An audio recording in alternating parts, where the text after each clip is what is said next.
What is up, everybody? Dan the Fireman here. I want to talk to you about something that is basically what I'm doing right now. How to ride with a group of others safely and without having all that anxiety. Let's go ahead and jump into this. These are some just off-the-wall tips. I'm just going to start naming stuff out. There's not going to be 1, 2, or 3, or 4. Nothing in distinct order of what's important, what's not. But basically what you need to know and kind of what to expect when you go to a properly executed ride.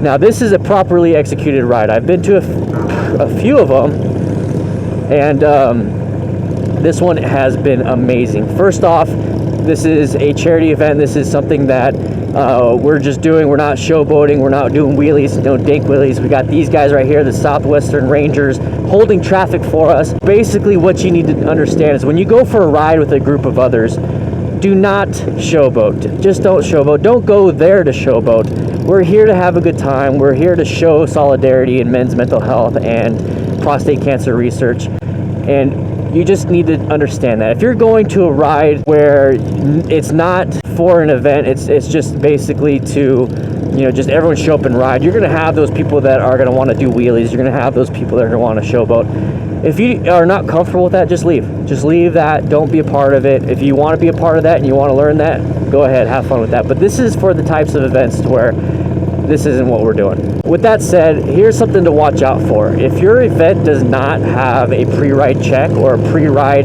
explanation of what's going to go on and how to proceed, be a little bit cautious on that. Now, I'm just following the guy in front of me, and that would be all fine and dandy, but you have no idea where you're going. If you don't understand the area like I don't understand the area, if I follow this guy, we could be heading to Phoenix for all I know. We could be heading, to some place I don't want to be, or ending up in a town I don't want to be. So what you need to have is a pre-ride check. We had one leader guy. We had one guy, he talked about it. He was the event leader, and he told us what's going on, how to do it, what to do, everything.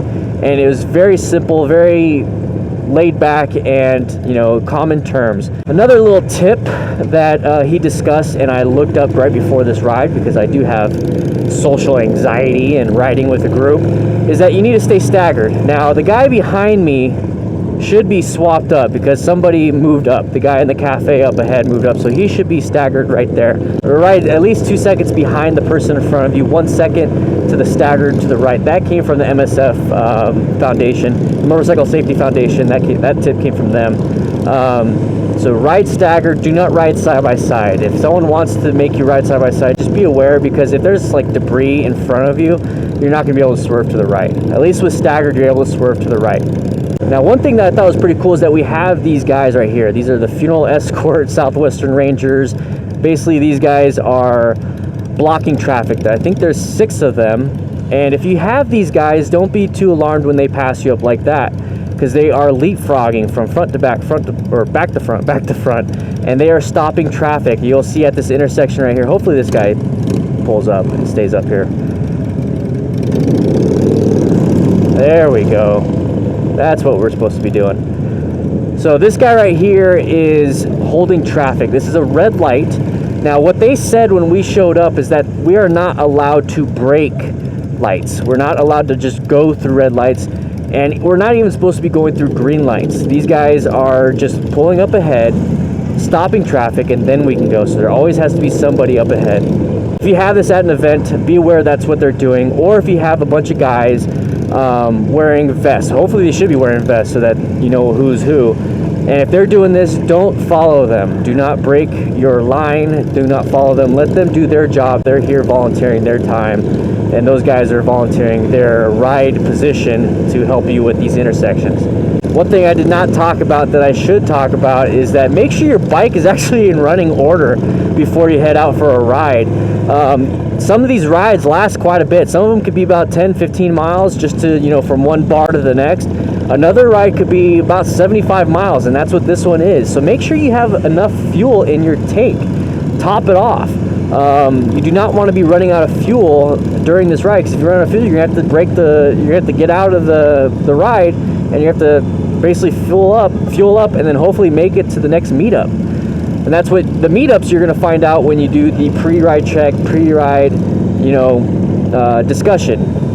Usually they have these events and where you're going to go and what's going to happen beforehand, that way you can read up on it. So that's how I know that we're going to be heading over here and we're going to be going a lot further north. So if anything messes up, I know exactly what the next stop is, and I'll just wait for them. But make sure your bike is in tip-top shape. Have fuel in it. Make sure your belts are fine, your chain is fine. Make sure your throttle, everything, carb, fuel, whatever it is that you need to consistently work on. Make sure there's air in your tires. Make sure you have that in tip-top shape. If something does happen, if something is an issue, what they told us here was to just kind of raise your hand, your left hand, and pull off to the side. So basically, when you raise your left hand, that shows the people behind you that there's something wrong either in the road or with you, and they'll kind of give you space, and you'll be able to pull off to the side. Now, the cool thing about this ride is that we have a truck following us, and we're able to put all our gear in there because they're going to meet us in the same spot, and they also have some tools just in case you need some tools to fix your bike. Now, I'm keeping all my gear because I have a shit ton of electronics and stuff that I need for these motovlogs and these videos, so I'm going to not do that.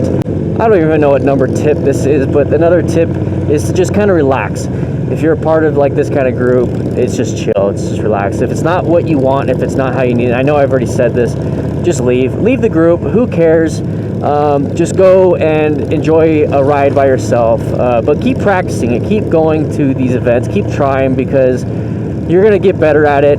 You're going to find what events are really good. You're going to find what groups of people are really good to ride with, especially something like this where it's all cafe, older, classic style bikes. I like those kind of bikes, so I'm going to want to ride with these kinds of people. Going to these types of things, I'm going to find the certain kinds of riders I'm going to want to ride with. These guys do not want to do wheelies. These guys just want to just chill, and this is the kind of stuff I like to do. So if they ever go to another event outside of the DGR, I might show up because I'm actually enjoying it. So with that said, guys, I hope you guys are safe. I will have a link in the description that is to the MSF. They have a rider in a group ride tips and guide. Highly recommend you looking at that. This is just me focusing on the ride, just talking, enjoying this whole thing, and I just hope you guys try it out. It's a lot of fun. But I just wanted to say this kind of stuff and just bring this up so you guys are a little more aware of where you can find some good information. It's going to be a link in the description to a lot of the resources, a lot of good tips. Go to those, click on them, and I'll see you guys later. Bye.